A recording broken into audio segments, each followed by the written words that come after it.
BDA ने ध्वस्त की रसूखदारों की ग्रीन बेल्ट में बनी अवैध कॉलोनियां। नेता की पैरवी के बाद भी बीडीए ने 4 कॉलोनियों पर चलाया बुलडोजर, वीडियो वायरल। हरदोई पहुंचे सोहेल देव। भारतीय समाज पार्टी के राष्ट्रीय उपाध्यक्ष ओम प्रकाश राजभर ने बीजेपी पर बोला हमला।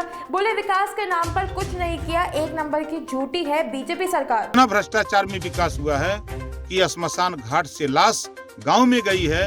75 साल की आजादी में इन्होंने इतना विकास किया है कि स्मशान घाट से लाश गांव गई है। अब तक गांव से लाश स्मशान घाट जाती है। ये इनका विकास है। ये झूठ बोलने में एक नंबर का विकास बोलते हैं।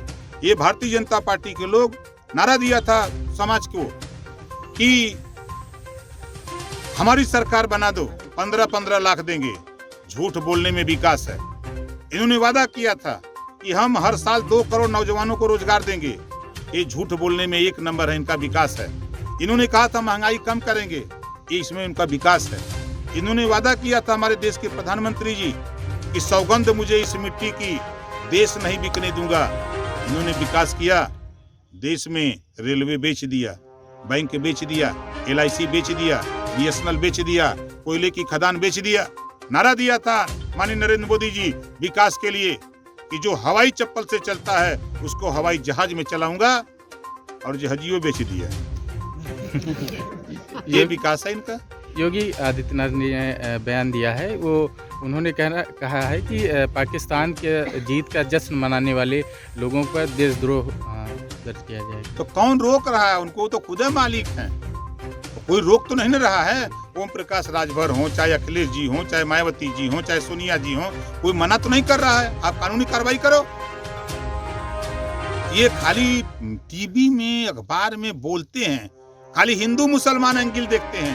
भारतीय जनता पार्टी के नेताओं को 6 चीज छोड़ दिया जाए।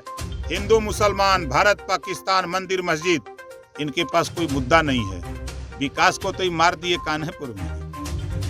कल अमित शाह का कार्यक्रम है, उसको लेकर वो चुनावी यहाँ अपना समीकरण बनाने के लिए।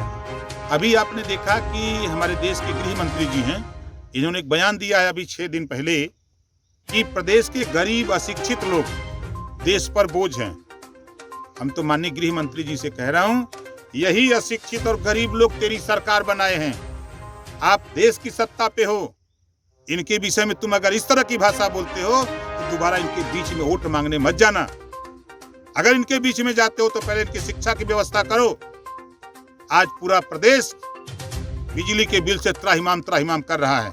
आप उठा के देखिए, 60 पैसा पर यूनिट बिजली खरीद के ये गुजराती, ये बाबा और बीबी मिल करके दिल्ली से लखनऊ तक 60 पैसे की बिजली पर यूनिट खरीद के 7 रुपया ग्रामीण इलाके में और 8 रुपया।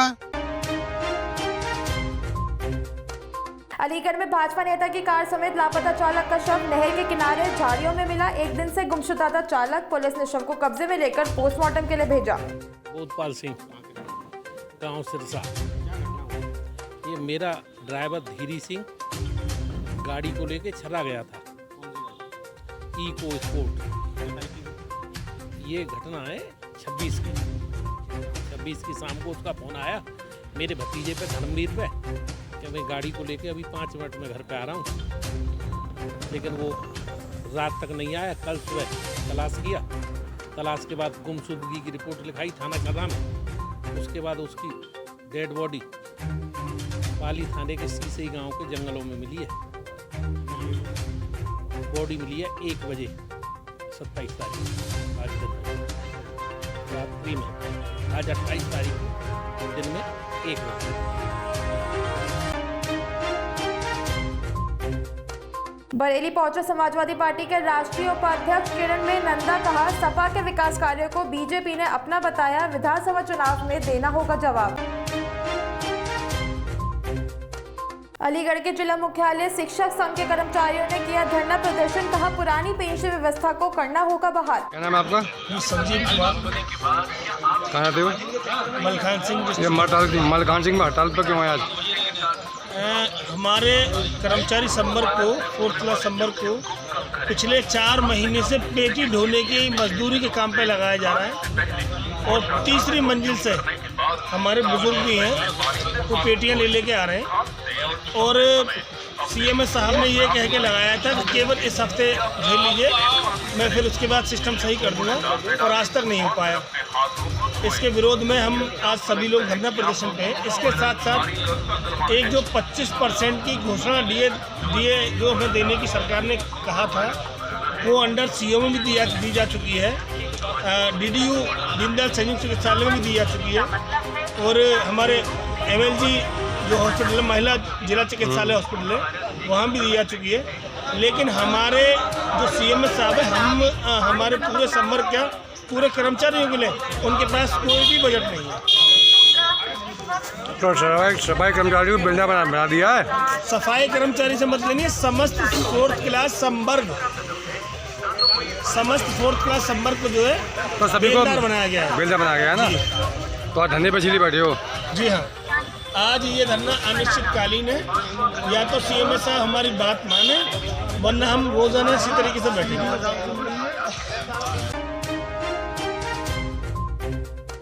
कांग्रेस के हरियाणा प्रदेश प्रभारी विवेक बंसल कैप्टन अमरिंदर सिंह का कांग्रेस छोड़ने को बताया बेअसर, कहा गले का पत्थर साबित हो रहे थे कैप्टन अमरिंदर सिंह। कोई असर नहीं पड़ेगा, माफ़ कीजिएगा। मुझे भी पंजाब में हरियाणा देख रहा हूँ, और पंजाब का भी थोड़ा बहुत मुझे वहाँ का आभास है, पर थोड़ी जानकारी है।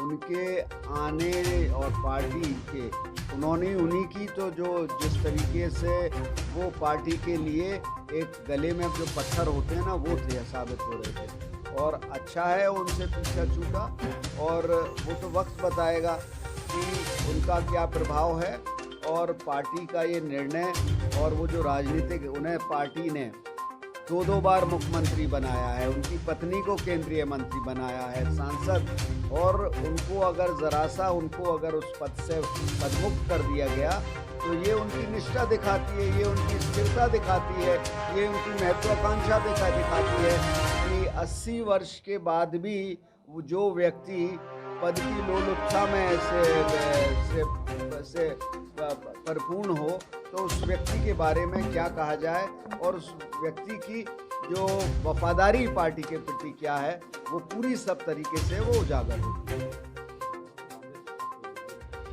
देखिए, कांग्रेस ने कभी खोखले वादे नहीं किए, जो जिस तरीके से और राजनीतिक दल के नेता लोग करते हैं, चाहे वो राजा भैया हों, उनका अस्तित्व पूछना चाहूँगा कि वो कितने उनका वजूद है उत्तर प्रदेश में। और जहाँ तक वजूद का जो आपका सवाल है या उनका क्वेश्चन है, उसका जवाब तो जनता देगी।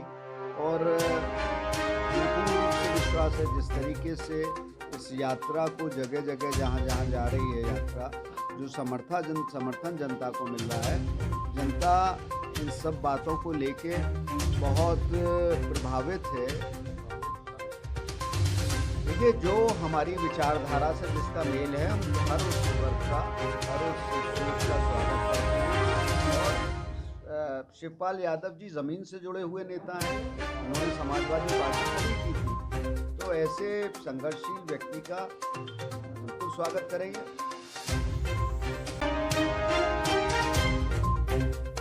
त्रिपुरा में हुए दंगों को लेकर ANU के छात्रों ने निकाला प्रोटेस्ट मार्च, कहा सरकार तोड़ी गई मस्जिदों को बनाया, आरोपियों के विरुद्ध करे सख्त कार्रवाई।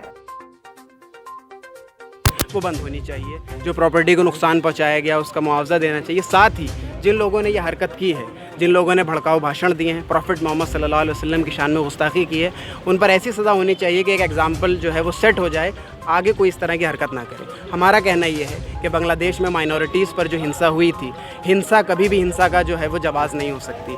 बांग्लादेश में जिन लोगों ने गलती की, चाहे वो मुसलमान हो, उनको कड़ी सज़ा मिलनी चाहिए। और उसका जो एक्शन यहाँ पे देखने को मिल रहा है त्रिपुरा में, ये इंसानियत को शर्मसार करता है। वजह साफ है कि जो एक हिंसा वहाँ हुई है जिससे आपके मुल्क का कोई ताल्लुक़ नहीं है, आप धर्म के नाम पर जो है वो राजनीतिक पार्टियाँ जो हैं उनको फ़ायदा पहुँचाने के अलावा और कुछ नहीं कर रहे हैं। ज़रूरत इस बात की है कि धर्म का राजनीतिकरण ना होने दें, साथ ही हम अपनी इंसानियत को ना भूलें। त्रिपुरा में जो हिंसा हो रही है, हम उस हिंसा के ख़िलाफ़ ऐसा माहौल कायम करें कि आगे हिंदुस्तान के किसी कोने में हिंसा ना हो सके। इन्हीं गुजारिशात के साथ हमने प्रोटेस्ट किया। अभी ये लड़कों ने ACM 2 को एक मेमोरेंडम दिया है, और उसमें उन्होंने जो त्रिपुरा में कुछ चीज़ें हुई हैं, जो इंसिडेंट हुआ है जिसमें कोई रिलीजियस प्लेसेस को भी वेंडलाइज किया है, तो लड़कों की ये डिमांड है कि जो वहाँ पर हुआ है, इंसिडेंट हुआ है, उस इंसिडेंट की पूरी इंक्वायरी हो और इंक्वायरी के बाद कानून के हिसाब से जो कल्प्रिट्स हैं उनके खिलाफ कार्रवाई की जाए जल्द से जल्द। बस यही है। बरेली में पाकिस्तान के मैच जीतने पर खुशियां मनाने वाले 2 लोगों को गिरफ्तार, मुकदमा कायम। सोशल मीडिया पर पाकिस्तान की टीम का किया था समर्थन। इज्जत नगर में आप लोगों ने किस मामले में एफआईआर कराई है और क्या 2 मामले में क्या एफआईआर कराई है और क्या विरोध है आपको? भाई साहब, जैसा कि आपको मालूम है, अभी जो इंडिया पाकिस्तान का T20 मैच हुआ था उसमें पाकिस्तान की जीत हुई थी, तो उसमें हमारे बरेली के ही एक बंदी रक्षक हैं केंद्रीय कारागार में, अर्श अली, उन्होंने अपने एक स्टेटस व्हाट्सएप पे स्टेटस लगाया था जिसमें उन्होंने पाकिस्तान का समर्थन कर रहे थे। तो इसको लेके हमने इज्जत नगर स्टेशन में उनके खिलाफ एफआईआर दर्ज कराई है और बाकी आगे अधिकारियों से भी मिलेंगे ताकि उनके ऊपर प्रभावी कार्रवाई हो और ऐसी मानसिकता रखने वाले जो भी लोगों पर कड़ी कार्रवाई हो। क्या पदनाम है और क्या नाम है आपको? मैं अंशुमान पटेल हूँ, प्रदेश अध्यक्ष हूँ हिंदू जागरण युवा वाहिनी का। और दूसरा मामला हमारा जो है, जिसके लिए आज ADG साहब से मिलने आए हैं, हमारे शाहजहानपुर के जिला महामंत्री हैं संतोष जी, उनके लिए लगातार धमकी मिल रही है। उसके लिए उनने एफआईआर भी उसकी करा दी है, लेकिन अभी तक प्रशासन द्वारा कोई प्रभावी कार्रवाई नहीं की गई है और ना ही ये पता लगा गया कि कौन उन्हें धमकी देने वाला है। उसकी गिरफ्तारी के लिए भी कुछ अभी प्रयास नहीं हो रहा है, तो इसके लिए आज ADG साहब से हमारा मिलना हो रहा है। एसपी साहब, के इज्जत नगर थाने में 2 मुकदमे लिखे गए हैं, एक बंदी रक्षक और एक सामान्य व्यक्ति के खिलाफ, पाकिस्तान की जीत पे उत्साह मनाने और हिंदुस्तानी टीम को डिमोरलाइज करने। इस पे क्या कार्रवाई हुई और क्या मुकदमे? एक वादी के द्वारा थाना इज्जत नगर पे तहरीर दिया गया। तहरीर में उनके द्वारा बताया गया कि 24/10/2021 को भारत पाकिस्तान के बीच में जो क्रिकेट मैच हुआ था उसके संबंध में 2 अलग अलग व्यक्तियों के द्वारा अपने मोबाइल से व्हाट्सएप पे अलग अलग स्टेटस लगाए थे, जिसमें कुछ आपत्तिजनक शब्द का इस्तेमाल किया गया था। उस संबंध में थाना इज्जत नगर पे 504, 506 और 66 IT एक्ट के तहत मुकदमा पंजीकृत किया गया है। क्योंकि प्रकरण IT एक्ट से संबंधित है, इसलिए इसकी विवेचना गहनता से की जाएगी। जो भी तथ्य प्रकाश में आएंगे उसके आधार पर इसमें अग्रिम विधिक कार्रवाई सुनिश्चित कराई जाएगी। ये क्या 2 मुकदमे अलग अलग 2 मुकदमे? हाँ, दोनों मुकदमे अलग अलग है, जिसमें एक में 504, 506 और 66 IT एक्ट है और दूसरा मुकदमा है जिसमें 66 एक्ट के तहत मुकदमा पंजीकृत किया गया है। श्री पंचदशनाम जूना अखाड़े की पवित्र छड़ी यात्रा पहुंची केदारनाथ धाम, देश की अमन और शांति की प्रार्थना।